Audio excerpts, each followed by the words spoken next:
Hi, இன்றைக்கி இன்னொரு Meesho dress ஹாலோட ஷார்ட் வீடியோ தான் வந்து பார்க்க போகிறீங்க. இன்றைக்கி நான் வந்து என்ன வீடியோவோட வந்திருக்கேன் அப்படின்னு பார்த்தீங்கன்னா, மேக்ஸி தான் வந்து எடுத்திருக்கேன். இது வந்து ஜிப்லெஸ் மேக்ஸி, ஃபுல் லென்த் வந்து வரும், ஃபுல் ஹேண்ட் 3/4 ஹேண்ட் வரும். அதோடு இல்லாமல் கையில் வந்து இந்த டிசைன் வந்து கொஞ்சம் வேறு மாதிரி கொடுத்துருக்காங்க, கையோட டிசைன் 3/4லேயே.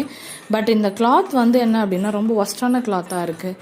க்ரீப் கிளாத்னு சொல்லுவாங்க இல்லையா, பாலிஸ்டர் கிளாத் அந்த மாதிரி இருக்குது. எனக்கு அது கம்ஃபர்டபுளாக இல்லை. ஸோ எனக்கு தெரிஞ்சு இதை ரிட்டர்ன் போட்டுருவாங்க, இல்லை வேறு யாருக்காச்சும் கொடுத்துருவானா என்னன்னு தெரியல. ஸோ பார்ப்போம்.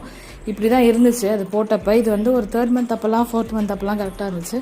இப்போ 8th and 9th மந்த் வரப்போ இது வந்து கொஞ்சம் டைட்டாக இருக்க மாதிரி இருக்குது. அண்ட் தென் இது வந்து பார்த்தீங்க அப்படின்னா என்னோட 2வது ட்ரெஸ்ஸு. இது வந்து ஒரு kurta set, 3 piece kurta set. Top வந்துடும், மேட்சிங்காக ஷால் வந்துடும், அண்ட் தென் மேட்சிங்காக பேண்ட்டும் வந்துடும். இதுக்கு பேண்ட்டும் வந்து என்ன அப்படின்னா சேம் ஸ்கை ப்ளூ கலர் தான்.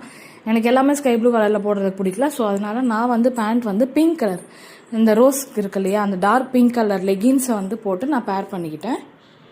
இந்த ட்ரெஸ் வந்து எனக்கு ரொம்பவே பிடிச்ச ஒரு ட்ரெஸ். இந்த ஷால்க்காக தான் வந்து நான் இந்த ட்ரெஸ்ஸே வந்து எடுத்தேனே. இதுவும் கிட்டத்தட்ட ஒரு 3rd or 4th மந்தில் எடுத்தது. இப்போ வரைக்குமே வந்து ஓரளவுக்கு எனக்கு நல்லாவே வந்து ஃபிட்டாக இருக்குது. அதுக்கு அடுத்தது வந்து நான் என்ன எடுத்தேன் அப்படின்னு பார்த்தீங்கன்னா, ஒரு டெனிம் கோட்டு தான் வந்து எடுத்தேன், ஓவர் கோட்டு தான் வந்து எடுத்தேன்.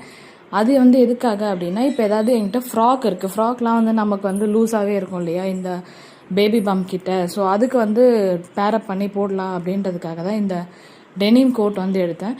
ஏன்னா சில ஃப்ராக்ஸ்லாம் வந்து எனக்கு இந்த மாதிரி கை வந்து சின்னதாக இருக்குது, அண்டர் ஆர்ம்ஸ்லாம் வந்து தூக்க முடியல, இல்லை கை தூக்கணும் அப்படின்னா அசிங்கமாக தெரியுது, அன்கம்ஃபர்டபுளாக இருக்குது. ஸோ அதனால் வந்து நான் என்ன பண்ணிட்டேன் அப்படின்னா, இந்த டெனிம் கோட்டை வந்து இந்த மாதிரி சின்ன ஸ்லீவ் வச்ச ஃப்ராக்கு, அப்படி இல்லைனா ஸ்லீவ்லெஸ் ஃப்ராக்கு, இதுக்கு கூட இந்த மாதிரி பேர் பண்ணி போட்டுக்கிறதுனால எனக்கும் வந்து கம்ஃபர்டபுளாக இருக்குது. நான் எங்கன்னா வெளில போனேன் அப்படின்னா கை தூக்கிறதுக்கு அதெல்லாம் வந்து பிரச்சனை இல்லாமல் நார்மலாக இருக்குது.